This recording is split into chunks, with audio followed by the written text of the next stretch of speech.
तो बच्चों अब हम बात करेंगे क्वेश्चन नंबर 158 के बारे में। कहता है what is the product of 1,4 edition. देखिए 1,4 एडिशन बोल रहा है बच्चों, इसका मतलब क्या हो गया पता है? ये क्वेश्चन पिछले वाले कॉन्सेप्ट से ही रिलेट हो गया। 1,4 एडिशन अभी समझाया था ना आपको, TCP प्रोडक्ट। चलिए तो शुरू करते हैं। क्या करना है बच्चों, सबसे पहले हमें इसका अटैक कराना है इसके ऊपर। Markovnikov rule. मार्कोनी रूल क्या कहता है? मार्कोनी रूल कहता है कि डबल बॉन्ड के एक कार्बन पर कैटायन बनेगा और एक कार्बन पर, डबल बॉन्ड के एक कार्बन पर क्या बनेगा बच्चों? कैटायन बनेगा और एक कार्बन पर इलेक्ट्रोफाइल जुड़ेगा। लेकिन कैटायन स्टेबल बनना चाहिए, ये कंडीशन है। तो बच्चों हमें सोचना है कि कहाँ पर कैटायन बनाने में फ़ायदा है।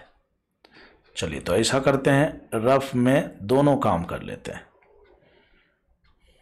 ठीक है ना। एक बार मैंने कैटायन यहाँ बना लिया और एक बार बच्चों कैटायन हमने यहाँ बना लिया।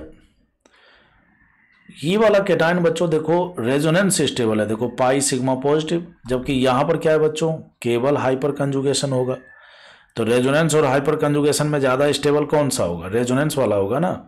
तो इसका मतलब क्या हो गया? ये सही है, ये मार्कोनी के अकॉर्डिंग सही है बच्चों, और ये मार्कोनी रूल को वायलेट कर रहा है। तो इसको मैं मिटा देता हूँ, ठीक है ना। तो कुल मिलाकर बात ये है कि सबसे पहले हमने क्या किया, यहाँ पर 1,2 एडिशन कर दिया, मतलब एल्कीन का ये कर दिया।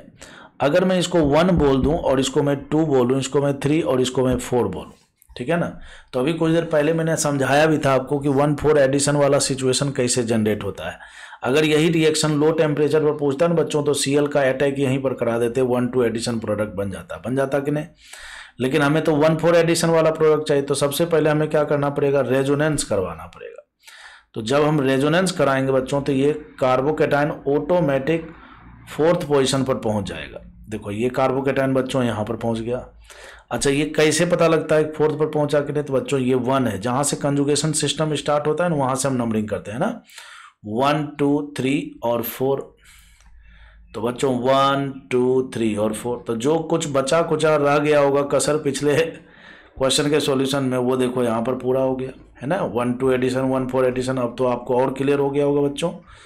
फिर अब यहाँ से Cl माइनस का अटैक होगा इसके ऊपर। जब Cl का अटैक कराएंगे तो सीधी सीधी बात है, आंसर पहचानने का टाइम आ गया है। 1 पर हाइड्रोजन और 4 पर बच्चों क्लोरीन होगा, और 1 और 4 के बीच वाला जो बॉन्ड है यहाँ पर एक डबल बॉन्ड है।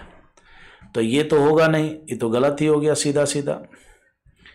ये देखो डबल बॉन्ड तो सही जगह है, लेकिन क्लोरीन को ही गलत जगह पहुंचा दिया बच्चों। इसमें भी कुछ वैसा ही हो रखा है, तो इसका करेक्ट आंसर ए होगा, ठीक है ना। अच्छा करेक्ट आंसर ए में एक खास बात है, इसमें नंबरिंग इधर से हुआ है 1 2 3 4, बात एक ही है। मॉलिक्यूल सिमेट्रिकल है, आप लेफ्ट टू राइट जाओ या राइट टू लेफ्ट जाओ, एक ही जैसे बात है, ठीक है ना। अब बच्चों हम क्वेश्चन नंबर 159 पर चर्चा करेंगे। 159 में बच्चों कहता है डिहाइड्रेशन ऑफ एबव कंपाउंड। इस मॉलिक्यूल में क्या करना है बच्चों? डिहाइड्रेशन। तो इसको आप अल्फा मान लो, उसके आजू बाजू वाला बीटा बच्चों, ठीक है ना। तो जैसे ही आप ऐसा करोगे ना, जैसे ही आप ऐसा करोगे तो आपको 2 मॉलिक्यूल मिलेंगे। हालांकि कभी कभी बच्चों को लगता है कि इधर एलिमिनेशन करो या उधर करो, बात तो बराबर है। अच्छा एलिमिनेशन कैसा करवाना है बच्चों? अल्फा कार्बन से OH और बीटा कार्बन से हाइड्रोजन, तो H2O का रिमूवल हो गया ना। E2 रिएक्शन में ऐसा ही तो करते हैं, अल्फा कार्बन से OH हटाते हैं और बीटा कार्बन से H हटाते हैं, तो डिहाइड्रेशन हो जाता है। और यहाँ पर बच्चों देखो ये जो मिथाइल है ना, इस तरह जो दिखाया हुआ है, ये बेसिकली ये बता रहा है कि मिथाइल जो है ना ऊपर है, मतलब एक प्रकार से वेज पर है मिथाइल, और डैश पर क्या है बच्चों? हाइड्रोजन है, ठीक है ना। और दूसरा जो प्रोडक्ट है बच्चों, दूसरा जो प्रोडक्ट है वो ऐसा बनेगा, जिसमें डबल बॉन्ड अब लेफ्ट नीचे ना बन करके यहाँ पर बनेगा, ठीक है ना। और यहाँ का बच्चों मिथाइल ऊपर ही है और यहाँ का हाइड्रोजन अभी भी नीचे है, कुछ ऐसा है। अब अगर आप गौर से देखोगे ना, तो बच्चों ये दोनों एक दूसरे के मिरर इमेज है। ये दोनों एक दूसरे के क्या है बच्चों? मिरर इमेज है। कैसे मिरर इमेज है? देखो आप सोचो, बच्चों देखो ये रिंग है, और रिंग जैसे मान लो ये रिंग है, ठीक है ना। अब रिंग में यहाँ पर पाई बोन है मान लो इस तरफ, तो उसका जो मिरर इमेज है उसमें भी बच्चों सामने सामने होना चाहिए ना। तो देखो इसका मिरर इमेज इधर का इधर तो बन ही रहा है। अब रही बात इस कार्बन पर, तो बच्चों यहाँ पर जो जैसे ये है मॉलिक्यूल, ठीक है ना, और मिरर बीच में रखा हुआ है, इस तरह से मिरर बीच में रखा हुआ है, ठीक। और यहाँ पर कोई मिथाइल ऊपर है, तो जो मिरर होगा बच्चों उसमें भी तो मिथाइल ऊपर ही दिखना चाहिए ना। नहीं समझे बात को भाई, यहाँ पर मिथाइल ऊपर है और मिरर हमने सामने रख रखा है, तो मिरर में भी तो मिथाइल ऊपर ही दिखना चाहिए ना, तो वही तो है। समझ गए बात को। तो मिथाइल मिथाइल जैसे है वो तो वैसे ही रहेगा, बस ये डबल बॉन्ड, एक डबल बॉन्ड के कारण ये दोनों एक दूसरे के मिरर इमेज दिख रहे हैं। क्लियर है, यहाँ तक समझ में आ गया होगा। अच्छा, मिरर इमेज बोलने और पहचानने का मतलब क्या निकल रहा है ये भी तो समझना पड़ेगा, तो ये समझना पड़ेगा, समझाते हैं अभी आपको। बच्चों यहाँ पर अगर मैं आपसे पूछूं कि बताओ, जैसे इसी स्ट्रक्चर को मैं ऐसा बना दूं, यहाँ पर डबल बॉन्ड और यहाँ पर बच्चों एक मिथाइल लगा दिया और यहाँ पर एक हाइड्रोजन लगा दिया। अब अगर मैं आपसे पूछूं कि बताओ ये जो कार्बन है, ये कार्बन क्या ये कायरल सेंटर है? क्या ये कायरल सेंटर है? तो बच्चों कायरल सेंटर कैसे पहचानते हैं? कार्बन sp3 होना चाहिए, है। कार्बन पर चारों ग्रुप डिफरेंट होने चाहिए, चेक कर लेते हैं। मिथाइल और हाइड्रोजन ये तो दोनों डिफरेंट हैं। अब बच्चों जब हम इधर जाएंगे और इधर जाएंगे, तो इधर जाएंगे तो दोनों CH2 है, और CH2 के बाद देखो इधर तो डबल बॉन्ड है, जबकि यहाँ पर क्या है बच्चों, CH2 है, जबकि यहाँ पर क्या है, CH है। इसका मतलब दोनों तरफ जाने पर क्या है, डिफरेंट मिल रहे हैं। इसका मतलब हम बोल सकते हैं कि ये कार्बन इसका कायरल सेंटर है। अच्छा, कितने कायरल सेंटर है? एक ही है। जब किसी मॉलिक्यूल में एक ही कायरल सेंटर होता है ना, तो वो ऑप्टिकली एक्टिव होता है। जब किसी मॉलिक्यूल में एक ही कायरल सेंटर होता है तो वो क्या होता है बच्चों, ऑप्टिकली एक्टिव होता है। तो ये भी ऑप्टिकली एक्टिव है, ये भी ऑप्टिकली एक्टिव है, और दोनों एक दूसरे के मिरर इमेज है। तो जब दो कंपाउंड ऑप्टिकली एक्टिव हों और दोनों एक दूसरे के मिरर इमेज हों, तो वैसी स्थिति में इन दोनों का जो मिक्सचर होता है बच्चों, वो क्या बनाता है, रेसिमिक मिक्सचर। तो कहता है dehydration of the above compound will give, क्या देता है, तो ये दोनों देंगे ना बच्चों। ऐसा थोड़ी कि केवल ऊपर वाला ही कंपाउंड मिलेगा, ये दोनों मिलेंगे, क्योंकि डिहाइड्रेशन नीचे भी हो सकता है तो ऊपर भी हो सकता है, और दोनों तरफ डिहाइड्रेशन होने के कारण ही तो हमें दो प्रकार के कंपाउंड मिलेंगे। तो इन दोनों कंपाउंड का जो मिक्सचर होगा वो क्या होगा, रेसिमिक मिक्सचर होगा। तो ये बी इसका करेक्ट आंसर हो जाएगा। अच्छा सवाल था ये, मैं उम्मीद करता हूं कि आपको समझ में आया होगा, ठीक है ना। अब बच्चों हम बात करेंगे क्वेश्चन नंबर 160 में। 160 में बच्चों फिर से HBr दिया हुआ है, तो HBr के साथ एल्कीन का क्या होगा, इलेक्ट्रोफिलिक एडिशन रिएक्शन होगा। यहाँ से बॉन्ड को तोड़ देंगे, जैसे ही तोड़ेंगे बच्चों तो मार्कोनी रूल के अकॉर्डिंग, क्या बोला मैंने, मार्कोनी रूल के अकॉर्डिंग यहाँ पर हम बना देंगे कार्बोकेटायन, बना दिया। और बच्चों यहाँ पर CH3 बना दिया।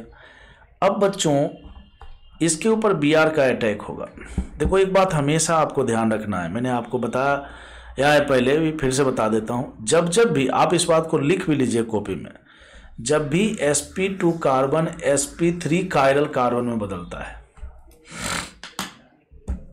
जब भी sp2 carbon sp3 chiral carbon में बदलता है, लिखिए आप इस बात को कॉपी में, जब भी sp2 carbon sp3 chiral carbon में बदलता है तब वहाँ प्रोडक्ट की संख्या 2 होती है।